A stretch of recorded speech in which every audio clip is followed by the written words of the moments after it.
சப்பாத்திக்கு அந்த குதிரைவாளி மாவு நான் அரைச்சி வச்சிருக்கேன் பாத்தீங்களா. லாஸ்ட் வீக் நம்ம ஒரு தோசையோ இது செய்தோம். என்னது, கோதுமை மாவு ஒரு 2 ஸ்பூன் எடுத்திருக்கேன், குதிரைவாளி ஸ்பூன் எடுத்திருக்கேன். அது கூட முள்ளங்கிய துருவிட்டு அது நான் ஃபர்ஸ்ட் போட்டது கசூரி மேத்தி. வெந்தய கீரையை நான் நமக்கு நிறைய கிடைக்கும் போது வாங்கிட்டு அந்த வெந்தய கீரையை கழுகி காய வச்சு அதை நான் காய வச்சு எடுத்து வச்சிருக்கேன், கசூரி மேத்தி. அது கூட வெங்காயம் துருவி வச்சுருக்கேன். சேம் முள்ளங்கிய நல்லா துருவிட்டு டபுள் ஸ்டீம்ல வச்சு அந்த முள்ளங்கி அதுல என்னதை போட்டு பிசைறேன் அப்படின்னா, முள்ளங்கி, ஜீரக பவுடரு, பெப்பர் பவுடரு, அடுத்து பார்த்தீங்கன்னா வெங்காயம், கசூரி மேத்தி, வெந்தயக்கீரை, காஞ்ச வெந்தயக்கீரை போட்டு பாருங்க. அதுவே தண்ணி, கொத்தமல்லி தலை, வெறும் இலை மாத்திரம். கண்டு போட்டோம்னா நமக்கு சப்பாத்தி பறக்க முடியாது, தேய்க்க முடியாது. அதனால நான் மல்லித்தலை மட்டும் அந்த முன்னாடி இருக்கிற இலை மாத்திரம் கட் பண்ணி போட்டுருக்கேன். தண்ணி அதுல பத்தல, அதனால கொஞ்சம் தண்ணி ஆட் பண்ண அந்த சப்பாத்தி மாவு பதத்துக்கு வருது.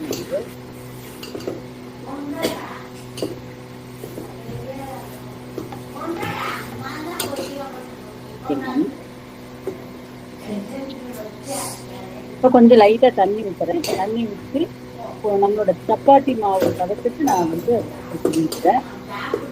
இதுல உப்பு நான் போடல, உப்பு சால்ட் ஆட் பண்ணல. என்ன ரீசன் பார்த்தீங்கன்னா, முள்ளங்கியில அந்த சால்ட் கண்டென்ட் இருக்கு. டேஸ்ட் வேணும்னு உப்பு போட்டுக்கலாம். நான் அதுல உப்பு போடல.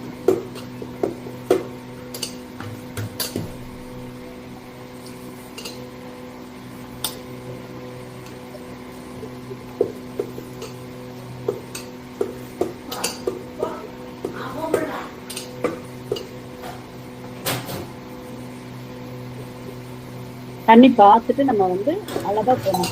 என்னன்னா சப்பாத்தி பிடிக்காட்டி ரொம்ப தண்ணி ரொட்டி மாதிரி ஆயிடும். அதனால சப்பாத்திக்கு எந்த அளவுக்கு நம்ம தண்ணி ஊற்றணுமோ அந்த அளவுக்கு தண்ணி ஊற்றி நல்லா பிசைஞ்சு வச்சுக்கிறோம்.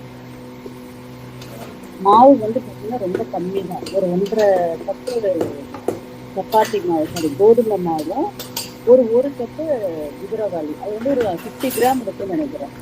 மாவு பதம் வச்சுக்கிட்டேன். அப்புறம் நம்ம தேய்க்கிறதுக்கெல்லாம் டைம் இல்லைங்க, அதனால டைரக்டா நான் சுட்டுட்டேன். நான் செய்து வச்சு சப்பாத்தி பாருங்க, ரொம்ப நல்லா இருக்கு. ஃபுல்லா பாத்தீங்கன்னா அதுல மல்லித்தலை, இது பேர் என்ன, முள்ளங்கி, ஃபுல்லா முள்ளங்கி தான் இருக்கு. மாவு ஏன்னா இதுல நம்ம கோதுமை மாவு மட்டும் போட்டு நம்ம செய்தோம்னா ரொம்ப சாஃப்டா இருக்கும். இது கொஞ்சம் கெட்டியா ரொட்டி மாதிரி இருக்கு, பட் நல்லா இருக்கு, சாஃப்டா தான் இருக்கு. பட் அது பரத்தும் போது நம்ம நைஸா பண்ண முடியல, கொஞ்சம் கெட்டியா பண்ணியிருக்கோம், பட் நல்லா இருக்கு. இது முள்ளங்கி சப்பாத்தி.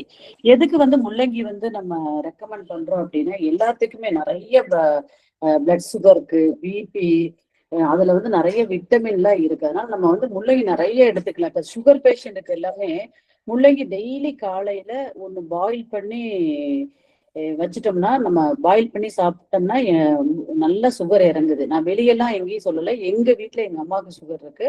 எங்க அம்மாவுக்கு நான் டெய்லி காலையில பிரேக்ஃபாஸ்ட் கொடுக்கறதுக்கு முன்னாடி ஒரு முள்ளங்கியை கட் பண்ணி டபுள் ஸ்டீம், சும்மா ரவுண்டா கட் பண்ணி டபுள் ஸ்டீம் பண்ணி கொடுத்துட்டு இருக்கோம் டெய்லி.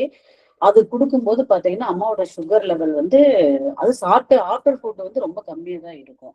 பிஃபோர் ஃபுட் எடுக்கும்போது கொஞ்சம் அதிகமா இருக்கும். இதெல்லாம் ஃபுட் எல்லாம் சாப்பிட்ட பின்னாடி பார்த்தா எல்லாத்துக்கும் இன்க்ரீஸ் தான் ஆகும், ஆனா இவங்களுக்கு கம்மியாகும் இருக்கும். அதனால முள்ளங்கி ரெகுலரா நம்ம பெரியவங்க வீட்டுல யார் இருக்காங்களோ, நமக்கு சுகர் இருக்கிறவங்களுக்கு எல்லாமே இதை நம்ம யூஸ் பண்ணலாம். அது சும்மா முள்ளங்கி தனியா பாயில் பண்ணி சாப்பிடறதுக்கு முடியாதவங்களுக்கு நம்ம இந்த சப்பாத்தி ஃபார்மேட்ல இல்ல பாத்தீங்கன்னா ரொட்டி துருவி போட தெரியவே தெரியாது.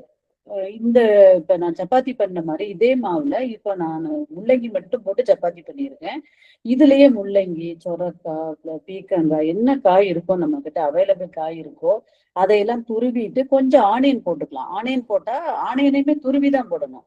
நம்ம கட் பண்ணி போட்டா நமக்கு வந்து சப்பாத்திக்கு வராது. ரொட்டிக்குன்னா கட் பண்ணி போட்டுக்கலாம். சப்பாத்திக்குன்னா நம்ம வந்து துருவி போட்டுக்கலாம். துருவி போட்டு இப்ப நான் முள்ளங்கி போட்டிருக்கேன். இது கூடவே நீங்க சொரக்காய் போட்டுக்கலாம். சொரக்காய்லாம் போட்டோம்னா தண்ணியே ஆட் பண்ண வேண்டிய அவசியம் இல்லை.